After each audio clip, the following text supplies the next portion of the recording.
నంద్యాల పట్టణంలో జిఎం గౌస్ మరోసారి తన ఉదార స్వభావాన్ని చాటుకున్నారు. పట్టణంలోని బొరుగులబట్టి ప్రాంతానికి చెందిన ఓ నిరుపేద ముస్లిం కుటుంబం తమ కుమార్తె వివాహం జరిపించేందుకు ఆర్థిక ఇబ్బందుల్లో ఉన్న విషయాన్ని కొందరు గౌస్ దృష్టికి తీసుకెళ్లారు. విషయం తెలుసుకున్న వెంటనే స్పందించిన జిఎం గౌస్ ఆ పేద సోదరి వివాహ కానుకగా బీర్వాను అందజేశారు. స్వయంగా లబ్ధిదారులకు బీర్వాను అప్పగించి వారికి అండగా నిలిచారు. ఈ సందర్భంగా జిఎం గౌస్ మాట్లాడుతూ కష్టాల్లో ఉన్న వారిని ఆదుకోవడం వల్ల కలిగే తృప్తి వెలకట్టలేనిదని, సాటి మనిషికి సహాయం చేయడంలోనే అసలైన సంతోషం ఉంది. శక్తి ఉన్న ప్రతి ఒక్కరూ ముందుకు వచ్చి పేదలను ఆదుకోవాలి. ఈ కార్యక్రమంలో భాగంగా జిఎం గౌస్ చేస్తున్న సేవా కార్యక్రమాలను అభినందించారు.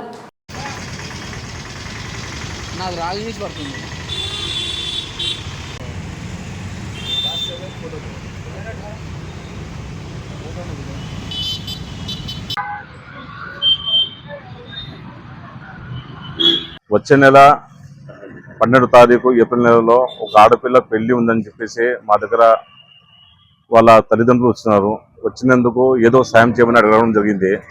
ఆ సాయానికి మా వంతు సాయంగా వాళ్ళు బీరువా అడగడం జరిగింది. ఆ బీరువా ఈరోజు సాయం కింద మేము చేయడం మొదలుపెట్టాను. కానీ ఒకరిని చెప్పాలి, ఇది సాయం అని చెప్పకూడదు, ఇది మా ధర్మం చెప్పాలి. ప్రతి ఇంట్లో ఆడపిల్లలకి ఏదైనా ఇబ్బంది వస్తే ప్రతి ముస్లింలు వేరే మతమైనా కానీ ఏదైనా కానీ మనం సాయం చేసే గుణం ఉన్నంత వరకు అన్ని చోట్ల మానవత్వం గుర్తుండిపోతుంది.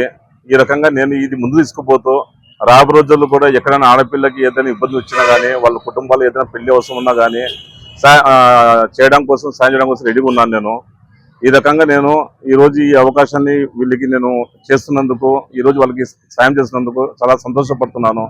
ప్రతి ముస్లిం నాయకుడు కానీ ప్రతి ఎవరైనా కానీ సాయం చేసే గుణం ముందుకు రావాలని చెప్పేసి కోరుకుంటున్నాను.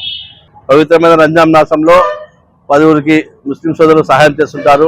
అలాగే మన గౌసన్న దగ్గరికి ఒక పేదరాలికి బీరువా కావాలి ఏమన్నా ఇప్పియమని చెప్తే గౌస్ భాయ్ స్పందించి బీరువా ఇవ్వడం జరిగింది.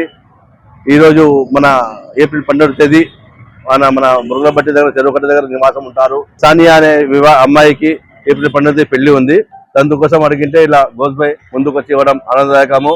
అలాగే మన మోతుబరి ముస్లిం సోదరులు ఎవరైనా ఇటువంటి ఆర్థిక సహాయం చేయడం పుణ్యకార్యము. కాబట్టి ఈ బీరువా ఇచ్చినందుకు గౌస్ భాయ్ గారికి ధన్యవాదాలు.